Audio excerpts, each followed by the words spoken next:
everyone, stereotypes. That's my message for today. It's Margaret here with 60 and Me, and I really appreciate you being here because I know that you're going to find this video interesting and useful because as older women, we deal with so many stereotypes that I think are overwhelming, and they're not only they're not fair, but they're actually harmful. They can hurt us, and if we believe them. And I think what I'm trying to achieve with just chatting about this is to push back a little bit and to say, that maybe you're a stereotype about me as an older woman, but it isn't me. It isn't who I am. And so I'm going to try to go through these, and I would like you to leave your comments and relate to this because I think it's super important that as older women, we don't let ourselves be overwhelmed and overcome by stereotypes. What people think of us. And even if we do acknowledge that this is a stereotype, what's the point? It doesn't matter. We can override it. We can ignore it. But the first one, of course, is that, the stereotype that older women are not beautiful anymore. We're just not attractive or desirable or sexy. We just don't have that same attraction. And a younger person might say, oh, older women are just wrinkly and old and dry-haired. And what's the point? I mean, what are they trying to look beautiful for? What's all this makeup? And, and that's the kind of the dialogue that you might hear. But the point, of course, is this. That isn't the kind of beauty that we're measuring anymore. The beauty that we measure as we get older is the internal qualities of kindness and compassion and empathy and just generosity. And understanding and not judgment. We're all on this planet, for our own reasons. We've all had our moments that have shaped us, that have given us, just a sad moment or something that has been a struggle. But we've got through it, and we don't need to judge ourselves by the way we look anymore.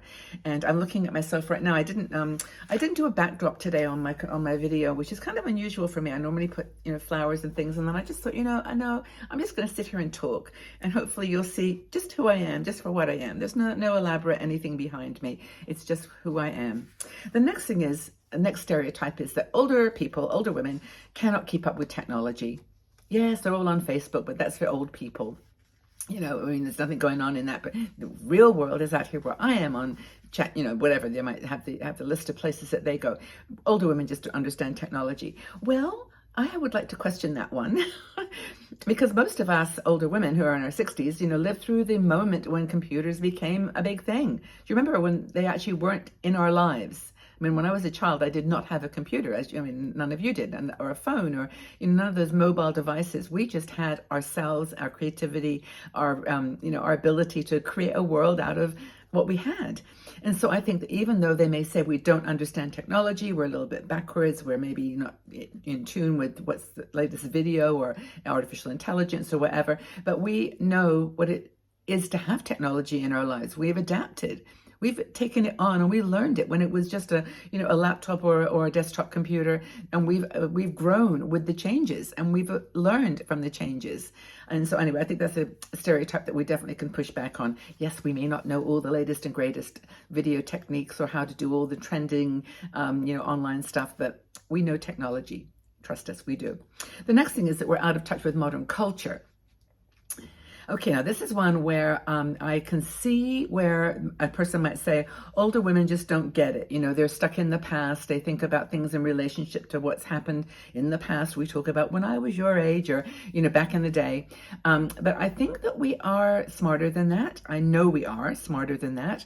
And we do have a link to what's going on in our cultural world.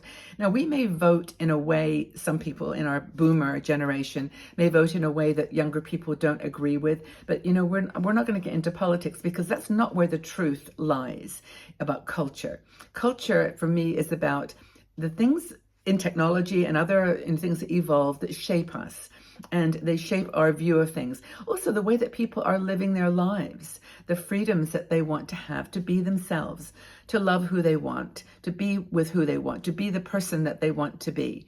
And so I think in a way, if you actually get to the heart of older people's understanding, we're much more accepting and understanding than you might think. So I think that we're not clueless about modern trends at all.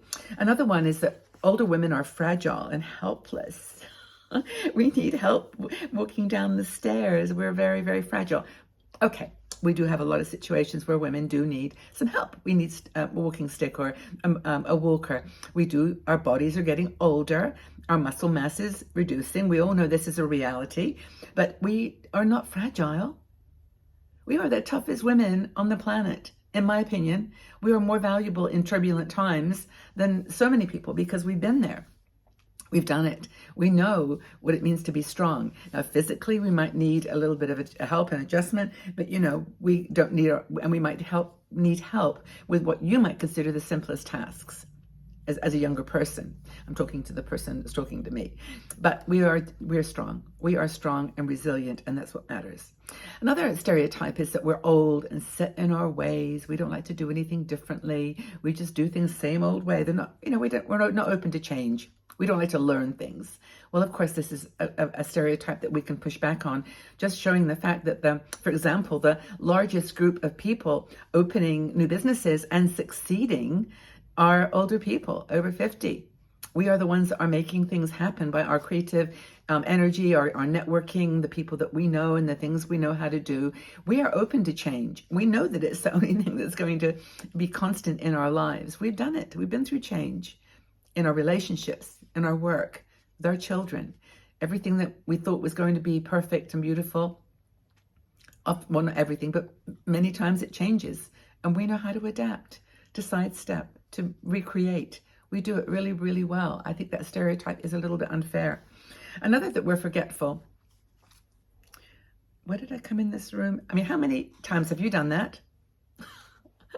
I have taken now to writing notes all over the place that sort of, remind me to do things. We figured out ways to, to sharpen our memory because yes, it does happen sometimes that as you get older, your memory starts to, bend a little bit. But it's because, I always say it's because we've got a hard drive full of information in our brain. We have lived 60 years and we've got a lot to remember, and it doesn't matter if you forget where you put your keys or whatever. How many younger people have done that? It's not a stereotype for older people. It's busy people. It's people that have got things going on in their lives. That's how we forget things. And for me, walking into a room and not realizing where I am just says, sit down for a minute, Margaret. Take a breather, relax. You're trying to squeeze too much into, your daily activities. You just do one thing at a time. So I think that that's another false stereotype that they have about older women. Older women are not interested in sex. Okay. Well, we may not have the same opportunities that younger people have, and I'm just saying this with a smile because lots of older women are having wonderful relationships in their 60s, 70s, 80s. It's the physical act of sex is just a thing. But there's lots and lots of ways that we feel sexual and sensual. We're human beings. I mean, it's our nature to feel that we want to be beautiful and desirable and attractive, but it's not necessarily going to be with the goal of having a partner or having a person you wake up with in bed. It's going to be with what you see in your sensual self. And there are plenty of ways you can make yourself feel good. You don't need a guy. Trust me on this, because women are all, Grace and Frankie making their very special products for older women or younger women. It doesn't matter. Anyone, you just want to, sometimes feel sensual. Have a massage. You just do something beautiful. Go into a beautiful place and you will feel. What is sexual and sensual anyway? It's just that creative, beautiful urge to feel connected to nature and to the world that we live in. Our senses, sight, taste, touch, it's all part of living. So I think it's ridiculous to say that anyway. And it's not a stereotype that I follow at all. Older women have nothing left to offer. Okay. Well, I don't agree with that one either. And how would I push back on that one if someone said older women have already lived their lives and what's left to do? Just ask the women that are out traveling, the women that are out creating, the women that are building new businesses, the women that are looking after children, families, the people that are mentoring, teaching, guiding. They are doing things that are super, super valuable. And I think that to say that we have this stereotype that we've got nothing left to offer, nothing left to give is ridiculous. And it's just not true. Okay, another stereotype about older people, older women, they're just grumpy. Everything upsets them. It's the grumpy old man syndrome. No, they're not complaining about everything. They just know that how things can end. I mean, we have a bit of a cynicism about us because we say, like I mentioned before, change. We've seen things change that we never thought would change. Our relationships with our partners, our husbands, our children. And we know that it can be sad sometimes. And it's not that we're grumpy. It's just that we're realistic. Let's put it that way. You know, the old phrase that we used to use when we had our kids, like, don't do that, it'll end in tears, and it ends in tears. We know that. So that can make us feel a little bit cynical sometimes, but we have a resilience that is also very, very strong. Not relevant to modern society. Well, I think we have more relevance than ever. I truly mean that.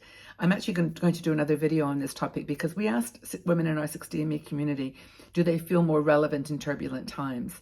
And I think, and the answers were, you know, just so beautiful. Not just yes, which is the obvious answer. Yes, of course we are, but how we are. And I think that's a really important message, that we've been through so much, and we built strength and wisdom, whether young people want to accept that or not. But I think we have experience, at least, and we have the connecting of the dots in our lives, that maybe they're just gathering the dots right now. We've seen how they connect. So I think we're really valuable.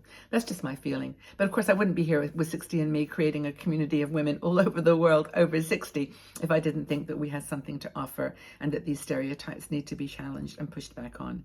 So what do you think? What stereotype in particular do you feel is most impactful in your life? I'd love to know. Take good care. You're loved and respected here. Welcome you here. And I thank you from the bottom of my heart for all the support you give us.